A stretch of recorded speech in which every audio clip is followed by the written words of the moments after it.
हरे कृष्णा। श्रील प्रभुपाद की जय। श्रीमद् भगवद गीता अध्याय 3 श्लोक संख्या 25। सक्ता कर्मण्य विद्वांसो यथा कुर्वन्ति भारत कुर्यान्न विद्वांसतः शक्तः चिकीर्षु लोक संग्रहम्। भगवान कह रहे कि अर्जुन, जिस प्रकार अज्ञानी जन फल की आसक्ति से कार्य करते हैं, उसी तरह विद्वान जनों को चाहिए कि लोगों को उचित मार्ग पर ले जाने के लिए अनासक्त रहकर कार्य करें। तो पिछले श्लोकों में हमने देखा कि भगवान ने बताया कि अपने कर्तव्य कर्मों को सावधानीपूर्वक और तत्परतापूर्वक करना चाहिए।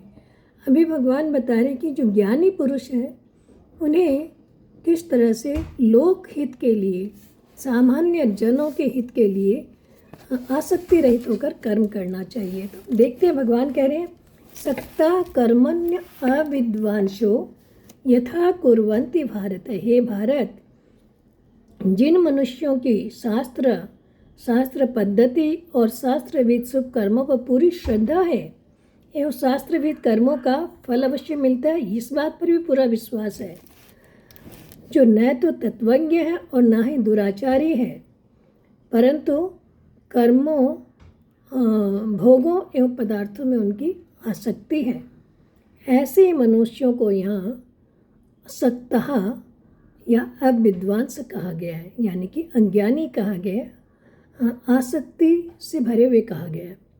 शास्त्रों के ज्ञाता होने पर भी ऐसे मनुष्यों को अविद्वांस यानी अज्ञानी कहा गया है, क्योंकि ऐसे पुरुष शास्त्रज्ञ तो हैं पर तत्वज्ञ नहीं हैं।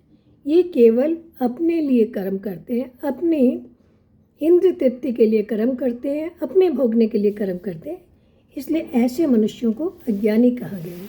तो भगवान कह रहे हैं ऐसे मनुष्य कर्म तो बहुत अच्छी तरह करते हैं, पूरी उचित रीति से करते हैं, पर इनके अंदर कामना रहती है, तो अपनी तुष्टि के लिए ये कर्म करते हैं। तो अतः दूसरी ओर भगवान ने बताया, जो लोग अनासक्त हैं, जो आसक्ति रहित हैं, ऐसे मनुष्यों को भगवान ने तत्वज्ञ या असक्त या फिर विद्वान कहा गया है, जिनके अंदर कामना, ममता, आसक्ति, वासना आदि का एकदम अभाव हो गया है और उनको किंचन मात्र भी न तो फल के प्रति आसक्ति है, न अपने लिए अपनी इंद्रियों के को तुष्ट करने की कामना है, और संसार से भी किंचन मात्र लगाव नहीं है। ऐसे तत्वज्ञ महापुरुष को यहाँ पर असक्त या विद्वान कहा गया है। ये डिफरेंस बताने के बाद भगवान कह रहे हैं कि इसीलिए जो ज्ञानी हैं, जो तत्वज्ञ हैं, जिन्होंने समस्त कर्मों के फलों को तत्व से समझ लिया है, उन्हें चाहिए कि अनासक्त रूप से अपने कर्तव्य कर्म का पालन करते हुए जो अज्ञानी जन हैं उन्हें भी सही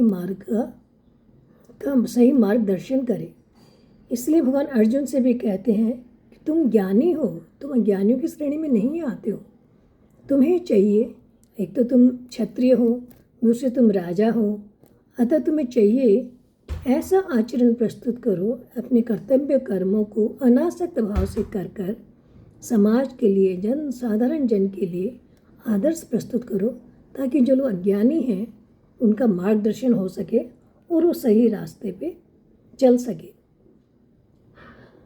तो भगवान जब विद्वान मनुष्य, भगवान करेंगे विद्वान मनुष्य आसक्ति रहित होकर कर्तव्य कर्म करता है, तो जो आसक्ति युक्त चित्त वाले जो पुरुष हैं, जो मनुष्य हैं, उनके अंतकरण पर भी विद्वान मनुष्यों के कर्मों का असर अवश्य पड़ता है। चाहे उन पुरुषों को ये महापुरुष निष्काम भाव से कर्म कर रहा है ऐसा दिखे या ना दिखे, पर उनके आचरण का प्रभाव अवश्य पड़ता है। तो भगवान कहते कि प्रत्येक ज्ञानी व्यक्ति को अपने नियत कर्मों को अनासक्त भाव से करना चाहिए। हरे कृष्णा।